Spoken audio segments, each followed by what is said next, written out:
Alors, conception sociale et éthique de l'activité.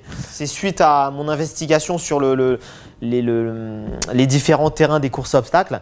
À un moment donné, j'ai cherché à savoir qu'est-ce qui attirait les pratiquants et d'où venait cette mouvance. En fait, les gens, quand ils sortent des courses à obstacles, c'est un peu dans l'esprit, on appelle ça l'allégorie du quotidien. Ils vont être en quête d'existence. C'est-à-dire, en fait, au jour le jour, on a des obstacles qu'on doit affronter, qui sont plus ou moins compliqués. Et en fait, les pratiquants font un parallèle entre j'arrive à tolérer une charge physique, une charge psychologique en me mettant plein la gueule sur un parcours obstacle qui quasiment, moi, me semblait infranchissable. Et ben du coup, les obstacles que je vais rencontrer dans la vie, je vais sans doute, c'est peut-être pas valable, hein, c'est souvent c'est un biais psychologique, mais voilà, c'est comme l'effet placebo, ça peut fonctionner. Et ben ils vont se dire, voilà, l'obstacle que je vais rencontrer dans ma vie, il me paraîtra plus simple. Et on se rend compte que souvent, peut-être pas 100% des pratiquants, mais c'est souvent quelqu'un qui affronte une grosse épreuve, que ce soit un triathlète, que ce soit un ultra-marathonien, que ce soit des coureurs à obstacles, et ben ils relativisent, on va dire, un peu plus facilement par rapport aux obstacles de la vie. L'hédonisme, donc on va dire cher à Dumas D, hein, pour ceux qui sont dans les concours. Donc c'est ni plus ni moins la civilisation des loisirs. On est dans une époque où les gens veulent du bonheur, veulent du loisir, veulent oublier la routine quotidienne et du coup ils se mettent à ces activités, quoi. On sait très bien que financièrement tout le monde ne peut pas forcément faire du wingsuit, là, l'espèce de sport à sensation où ils font du base jump et après ils se mettent à voler. Nous, quand on va dans le square promener notre gamin, il s'éclate. Pourquoi nous on n'aurait pas notre parc kid, quoi, ni plus ni moins, notre aire de jeu pour adultes? Donc là en fait c'est ni plus ni moins, c'est tout bénef, quoi. L'organisateur il vient, il nous met des obstacles géants et c'est nous notre partie de plaisir à nous. Le troisième point, c'est l'art du surpassement. On était rentré dans une ère où, comme j'ai dit tout à l'heure, où c'était baba cool, jeux vidéo, binous devant la télé, on se laisse aller, fast food. Là, on arrive dans un cycle où on a de plus en plus de personnes qui aiment, qui le déclarent, se faire du mal, c'est-à-dire se dépasser, aller au bout de soi-même. Et ça rejoint ce que je disais au début, ni plus ni moins pour ressentir ses limites, savoir où ils peuvent aller et se sentir exister, quoi. Donc là, il y en a certains, quand ils font sur les courses à obstacles, ils disent clairement, moi c'est pour le côté extrême, le côté hard, le côté dépassement de soi. La reconnaissance des pairs, donc ça c'est le quatrième point. Ceux qui sont dans la reconnaissance des pairs, c'est ceux qui vont être dans une identité collective, une recherche d'affiliation. Donc si on fait le parallèle par rapport à tout à l'heure, c'est ceux qui sont dans l'inscription quand ils sont dans des groupes de comités d'entreprise, ou alors ils s'inscrivent parce qu'ils ont le collègue qui l'a fait 2-3 fois, il leur en parle et du coup ils ont envie que vu que le patron, et ça fait 2-3 fois qu'il s'inscrit, bah, ils vont suivre le patron parce que c'est un effet de groupe ni plus ni moins, et qui veulent cette reconnaissance, dire moi aussi je l'ai fait, quoi. Retour aux sources et philanthropisme en quête d'évolution naturelle. Depuis un siècle et demi, l'être humain par quête de progrès à laisser de côté en fait son essence même, quoi. C'est-à-dire ce qu'on faisait à la base sans forcément avoir besoin des grosses technologies. Et on a laissé de côté nos modes de déplacement qu'on utilisait au départ pour chasser de manière rudimentaire et pour se déplacer et pour vivre de manière utile, quoi. Dans ces courses-là, on retrouve des déplacements type rampé. Donc ça, c'est vraiment nos origines très lointaines. Historiquement, c'est même pas le singe, c'est avant d'être un singe. Nous, au départ, on s'est extrait de l'eau, on était quasiment des amphibiens. Et les premières actions originelles, c'est l'action de ramper. On retrouve cette action de ramper, pareil sur là, ce que j'ai mis, l'ontogénèse, c'est le développement de l'enfant. En général, l'enfant, au départ, il rampe, ni plus ni moins. Et après seulement, il va se redresser et il va marcher, il va courir. Donc là, on retrouve ces modes de déplacement. Et la phylogénèse, c'est l'évolution humaine. Donc là, on est passé par des actions, comme je l'ai dit, où on s'est extrait de l'eau, on rampait. C'était des déplacements type reptilien. Et après, on a eu des déplacements type, on va dire, en suspension sous des branches ou autres. Et là, on retrouve aussi, dans ce qu'on appelle les monkey bars, des déplacements en suspension. Alors, 5 courses phares.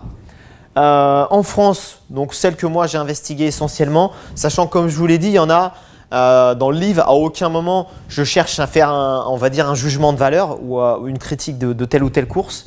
Moi, c'est des courses qui m'ont permis d'aller investiguer leur terrain, donc aussi qui m'ont permis aussi du coup de faire les photos qui sont utilisées dans le livre. Maintenant, elles sont toutes différentes, il n'y en a pas une mieux qu'une autre. C'est juste qu'il y en a certaines qui sont un peu plus axées fun et d'autres qui sont un peu plus axées hard, extrême, dépassement de soi. Donc la Frappadingue, 40 000 coureurs par an en France sur les 5-6 étapes, comme je vous ai dit, qui font en France. Ce n'est pas 40 000 juste sur l'étape, on va dire, parisienne. La Ruée des Fadas, c'est 40 000 coureurs, pareil, par an en France. Donc, que ce soit la Frappadingue ou la Ruée des Fadas et la Somade, que j'aborderai juste après, c'est un côté très accessible et assez fun. Même sur ces 3 courses, on a toujours une vague élite. Donc le matin, en général, il y a une première vague où il laisse, on va dire, un peu plus ceux qui veulent se tirer la bourre. Mais globalement, c'est des courses qui sont à dominante fun. La Somade, 20 000 coureurs par an. Pareil, fun et accessible. L'étape en Ile-de-France, donc eux, ils en ont 2. Une à Vincennes et une à Vincennes, en général, c'est en mars. Et celle de Torcy, donc ici même, c'est en septembre. Ensuite, la Spartan Race. Donc là, vraiment une course à connotation sport, dépassement de soi, ultra physique. 20 000 coureurs en France par an et ça demande un certain niveau. Donc bien entendu, la première vague, pareil, c'est vraiment les élites, les gars qui veulent vraiment s'en mettre plein la gueule. Et les vagues suivantes, c'est un peu plus ce qu'ils appellent vague open. Mais parce que de toute façon, en fait, si vous, là, au niveau historique, la Spartan Race, c'est si vous loupez un obstacle, c'est 30 burpees. Donc vous vous rendez bien compte que même si on n'a pas le niveau, on ne va pas s'amuser à faire 30 burpees à chaque obstacle. The Mud Day, donc là, on va dire c'est la course qui, on va dire, selon moi, suite à l'étude, qui est la plus polyvalente. Donc on va retrouver vraiment des gars qui viennent pour se dépasser côté sportif, physique. Et derrière, il peut y avoir aussi, vu que les obstacles sont assez polyvalents, on a de tout, quoi, du fun, du physique. C'est ce qui fait, je pense, aussi qu'il y a 80 000 coureurs par an en France. Donc, c'est celle qui brasse le plus de population. Et l'étape, elle est à Ben, donc dans le camp de la gendarmerie dans les Yvelines. À votre avis, qu'est-ce qui fait qu'ils ont autant de coureurs? Donc déjà, comme je vous l'ai dit tout à l'heure, c'est des franchises privées. Et derrière, vu que c'est des franchises privées, ils ont une com en conséquence. Donc ils font des teasers. Donc comme vous le savez, aujourd'hui, ce qui attire, c'est le visuel, les réseaux sociaux. Et eux, quand ils pondent un teaser, c'est pas que le teaser, il n'est pas liké par 100 personnes. En 2 jours, il y a 50 000 ou 100 000 personnes qui l'ont liké. Donc ils ont leur réseau, ils ont leur système qui permet d'avoir autant d'adeptes. Donc cette activité, clairement, si on veut avoir une nutrition, on va dire, qui nous permet d'être à l'aise sur ce type d'activité, faut savoir que, comme j'ai dit tout à l'heure, ça demande une polyvalence physique. Donc on va dire que c'est la morphologie, je ne sais pas si vous connaissez, de type mésomorphe. Donc le plus complet possible. La diététique qui devra donc s'y adapter, elle devra permettre une maîtrise de l'état de forme, des performances, mais aussi du poids. Donc il faudra que ça joue sur ces 3 aspects. Parce que souvent, le problème des régimes ou des diététiques qui sont trop restrictives, certes, on va avoir un résultat sur le poids, mais l'état de forme, il va en prendre un coup et les performances aussi. Au niveau quantitatif, équilibré, entrée et sortie. Donc on est d'accord que s'il y a plus d'entrée en termes d'aliments que de dépenses énergétiques, on va être dans ce qu'on appelle l'anabolisme et à l'inverse, on va être dans le catabolisme. Donc on va essayer d'équilibrer tout ça pour, on va dire, être le plus, comme je l'ai dit tout à l'heure, l'athlète le plus équilibré, le plus complet possible. Au niveau qualitatif, équilibrer les macronutriments avec les micronutriments. Donc en général, les ratios, c'est 4-2-1. La formule que vous connaissez, donc glucides, lipides, protéines. Il ne faut pas surdoser un nutriment plus qu'un autre. Donc certains régimes restrictifs, pour ne pas les citer, faisaient la promotion d'une alimentation ultra protéinée. Ce n'est pas forcément bon pour tout ce qui est, voilà, ni plus ni moins, ça peut vraiment avoir un impact négatif sur le système gastro-intestinal, rénal. Donc on mange de manière très équilibrée, de manière saine. en enlevant aucun constituant. Forcément, quand on parle de lipides, on va faire un choix au niveau qualitatif. On va plutôt choisir les bons acides gras essentiels plutôt que ce qu'on appelle les acides gras polysaturés. Dans les glucides, on est vigilant à éviter tout ce qui est sucre rapide. Il en faut de temps en temps un coup de fringale sur une course. Là, je vais prendre ma pâte de fruits, mais au jour le jour, on privilégie quand même les sucres lents. Les micronutriments, donc c'est les vitamines, les minéraux, les oligo-éléments. Ne pas oublier malgré tout le plaisir sans excès. Donc on peut se faire plaisir de temps en temps. On peut toucher à certains éléments qui, dans l'esprit des gens, devraient être interdits. On y touche malgré tout. Si on a des envies, il ne faut pas les réfréner, mais sans excès. Si un jour on a envie, on me demande toujours est-ce que McDo ou les Grecs, il faut les supprimer totalement. Si on a eu l'habitude d'en prendre, c'est comme tout, on peut en faire un, mais pas toutes les semaines, c'est sûr. L'alimentation européenne, en général, elle est ultra acidifiante et elle est, on va dire, elle va être néfaste pour le corps humain. Donc pour ça, pour contrebalancer cette alimentation acidifiante, on va chercher à avoir des produits qui sont antioxydants et qui permettent un rééquilibrage acido-basique. Tout ce qui est viande, tout ce qui est les grosses protéines qui sont difficiles à digérer, en général, elles acidifient l'intérieur. Donc dernièrement, les recherches, c'était surtout sur le lait. Donc moi, par exemple, depuis que je suis tout petit, je bois du lait. J'ai ralenti un peu, mais c'est vrai qu'à long terme, c'est un produit qui est ultra acidifiant. Je parle du lait de vache, on est d'accord. Après, il y a du lait à base de protéines végétales, ça c'est différent. Mais moi, je n'ai pas arrêté, hein, clairement. Mais c'est comme tout, je vous dis, il n'y a pas d'excès. Je me fais, par exemple, un matin, je me fais un petit déj à base de lait, céréales comme je le faisais avant. Mais je coupe, et ça, je le mets tous les 2-3 jours. Et entre-temps, je me fais des petits déj à l'américaine, quoi. Avec bacon, avec des œufs, avec des fruits et légumes, avec des fibres. Parce qu'en fait, on s'est rendu compte que trop de lait, trop de protéines, c'est ultra acidifiant et ça attaque souvent, les gens avaient des problèmes d'ossature, d'usure du cartilage. C'était ni plus ni moins lié à ça. Pas de limite au niveau fruits, légumes. C'est-à-dire, n'hésitez pas le matin, si vous avez du temps, vous faites des jus de fruits pressés. Alors, pareil, il y a le débat entre si vous avez une centrifugeuse, utilisez une centrifugeuse. Mais là, ce qu'ils font, ce qui est pas mal, maintenant c'est cher, c'est les extracteurs de fruits. C'est pas donné, mais c'est ce qui garde le plus les vitamines et les minéraux. Équilibre acido-basique, contrairement à ce qu'on pourrait penser, le citron, au goût, il est ultra acide, mais pour le corps humain, il permet de rendre l'intérieur un peu plus basique. On est d'accord que c'est par rapport au pH, les viandes, le lait, le pH il diminue quand on en mange trop et quand on mange des fruits, le pH il va augmenter et c'est ce qu'on recherche. La chrononutrition, alors il va falloir forcément adapter son régime alimentaire selon forcément sa journée, comment elle va se passer et sa dépense énergétique. Donc en général, on dit, là ce qui est intangible, c'est petit-déj, déjeuner et dîner. Ça, c'est les 3 repas de base. Après, ce qui est conseillé aussi, c'est de caler entre chaque repas de base un encas. Pour faire simple, un encas en général, moi ce que je dis, ça peut être un fromage blanc et une pomme, une barre de céréales et une banane. Donc on associe en général deux petits aliments qui se mangent assez facilement et qui s'emportent rapidement dans un sac. Ça permet notamment, si on a pris un petit déj, je ne sais pas, à 6 h ou à 7 h, à 10 h, ça relance un peu l'activité, ça évite d'avoir un coup de mou à 11 h. Pareil, alimentation pré-effort, si on a une compétition, la règle de base, c'est pas trop manger, on va dire, après 3 h. Donc on se fait si on a une course, on se fait un bon petit déj ou un bon déjeuner 3 h avant. S'il faut, pour ne pas être en manque d'énergie, on peut se reprendre un petit encas pendant cette phase-là, mais on ne fait pas un vrai repas dans ces 3 heures qui précèdent l'effort.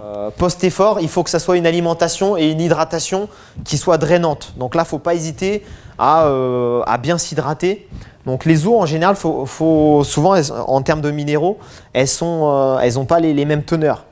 Donc nous, ce que pas mal de diététiciens conseillent, c'est d'une semaine à l'autre de changer de marque de bouteille d'eau.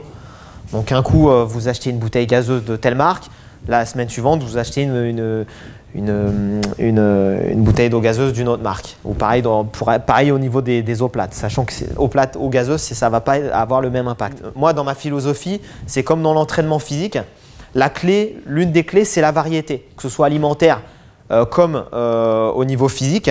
Si vous rentrez dans une routine, eh ben, c'est là où est le biais, où va être la faille. Il faut toujours se varier pour qu'il n'y ait aucune habituation. Aucune accoutumance. Et hydratation régulière, bien entendu. Souvent, les gens oublient. Moi, combien j'ai d'élèves qui, sur une demi-journée entière, ils attendent le midi pour reboire pendant leur repas parce qu'ils n'ont pas d'eau ils n'ont pas de bouteille d'eau dans leur sac. Donc, normalement, tout sportif doit avoir une petite bouteille d'eau dans son sac parce qu'on dit que toutes les demi-heures, il faut boire 20 centilitres toutes les demi-heures. C'est l'idéal dans une journée classique et dès qu'on fait du sport, cette ration elle augmente. Si vous avez déjà fait des cycles de préparation physique, que ce soit pour un handballeur ou quelqu'un qui fait de l'haltérophilie ou quel que soit le sportif, on doit en général se dessiner des objectifs. Donc un coureur à obstacles, c'est pareil. Il va se dire, sur une année, je me donne 2-3 courses à obstacles maximum. Ça sera mes objectifs principaux. Ça nous laisse 4-5 mois de préparation pour cet objectif principal. On peut se donner des courses, ce qu'on appelle des courses ou objectifs secondaires, mais elles n'auront pas, on n'ira pas chercher, on va dire, une performance sur ces objectifs secondaires. Dans ma pratique personnelle, ça va être sur ces objectifs-là secondaires où je vais pouvoir peut-être m'engager avec un groupe dans un esprit plus fun, où on va y aller avec mes potes ou avec mon comité d'entreprise. Et là, on va quasiment marcher entre les obstacles, on va rigoler, on va se passer le filet en s'aidant ou autre. Et sur mes objectifs principaux, là, ça sera plus peut-être un peu pour me tester physiquement. Mise en place d'une planification, donc PPG. Donc, on se fait une préparation physique générale selon le profil. Forcément, si on est débutant, ça va demander un peu plus de temps. Si on est déjà sportif, cette phase de préparation physique générale, en général, on l'écourte. Ensuite, on passera à une préparation physique spécifique. Elle va durer sur 8 semaines. Une séance où c'est pur running, une séance où je vais travailler mon point faible au niveau des obstacles. Et ensuite, il y a 2 séances où c'est ce qu'on appelle du circuit training full body, c'est-à-dire où on travaille le corps en entier. Bien entendu, dans le full body, on va avoir des phases de course comme dans le système des courses à obstacles. Une séance de running, une séance de point faible. Sachez que dans la préparation physique spécifique, si j'étudie bien ma course à obstacles dans le détail, en fait, selon les courses à obstacles, on va avoir une densité qui va être différente. Je m'explique. Sur par exemple une course qui fait 10 km, un organisateur il va pouvoir nous mettre des obstacles peut-être tous les 500 mètres. Donc ce qui fait au final, si sur une course de 10 km, ça fait combien d'obstacles au final? Si on en met un tous les 500 mètres, ça fait une vingtaine d'obstacles. Un autre, il va nous en mettre tous les 100 mètres. En fait, l'indice de densité, plus cet indice il est élevé, plus les obstacles, plus ils se répètent de manière rapide. Donc forcément, plus ma course elle est dense, plus je vais devoir travailler spécifiquement les obstacles. Et à l'inverse, moins elle est dense, plus je vais devoir travailler mes compétences de runner, de coureur. Donc ça sera dans la partie préparation physique spécifique. La partie pré-compétitive, comme on le sait, une semaine avant, on lève le pied et on fait attention à ce qu'au niveau influx nerveux, on ne continue pas à trop avoir des entraînements intenses ou volumineux. En général, en préparation physique, il y a ce ratio intensité-volume. J'en parlerai après. La partie compétition et la partie récupération. Donc en général, il y a une semaine avant, une semaine après, où pareil, c'est un cycle de récupération. Qui est forcément, vous en doutez bien, si je suis débutant, la récup elle va être un peu plus longue que si je suis expert et ma récup elle se fait en 1 ou 2 journées. En général, un débutant c'est une semaine pleine. L'expert au bout de 2 jours il a bien récupéré. Principe d'entraînement. Donc là, pour être exhaustif, on a la spécificité. Selon mon objectif, je ne vais pas travailler de la même manière. Si mon objectif, comme je l'ai dit, si c'est une course qui est ultra dense où il y a plein d'obstacles, je vais peut-être plus travailler les obstacles que je devrais affronter. Et à l'inverse, si ma course elle est plus axée running, j'aurai un aspect plus prégnant de mes phases de fractionné de type course. Progressivité, toujours pareil, on va pas se lancer dans un entraînement avec des charges d'entraînement qui seront ultra intenses dès le départ. Donc je vais augmenter en volume progressivement et je vais augmenter en intensité progressivement. Variété et polyvalence. La clé de cette activité, comme je vous l'ai dit, c'est d'être complet. Donc on va varier les types d'efforts. La régularité, pareil, comme tout type d'entraînement, si à un moment donné, après on a tous les aléas de la vie, mais si pendant 2 semaines j'ai un imprévu, c'est sûr que ma préparation physique elle va en prendre un coup. Donc on essaye au moins de se dire, même si je ne peux pas faire les 4 entraînements par semaine, au moins je me place 2 entraînements mais qui sont réguliers chaque semaine. L'intensité, donc là c'est la base aussi, si à un moment donné l'entraînement il ne vous génère pas un minimum de courbature ou que vous ne sentez pas qu'il y a un minimum d'intensité, c'est comme tout, il n'y aura pas ce qu'on appelle la surcompensation. Il n'y aura pas de progrès possible. Donc on sera dans de la stagnation, mais il faut à un moment donné qu'il y ait cet aspect intense de l'effort qui fait que vous vous sentez un peu mal à la fin de l'entraînement, que vous sentez que ça a été difficile. Adaptabilité et flexibilité. Il faut qu'à un moment donné, ce que je fais sur tel type d'exercice, tel type d'obstacle, je puisse le transférer sur un autre moment, dans d'autres conditions climatiques, dans d'autres environnements. Voilà, par exemple, je dis un exemple basique hein, sur le déplacement, on va dire type course. Va falloir que je m'entraîne sur de la course en stade, mais il va falloir que je m'entraîne aussi sur de la course dans du sable ou alors de la course dans de la boue. Il va falloir que je puisse être, on va dire, flexible et adaptable, quel que soit l'environnement.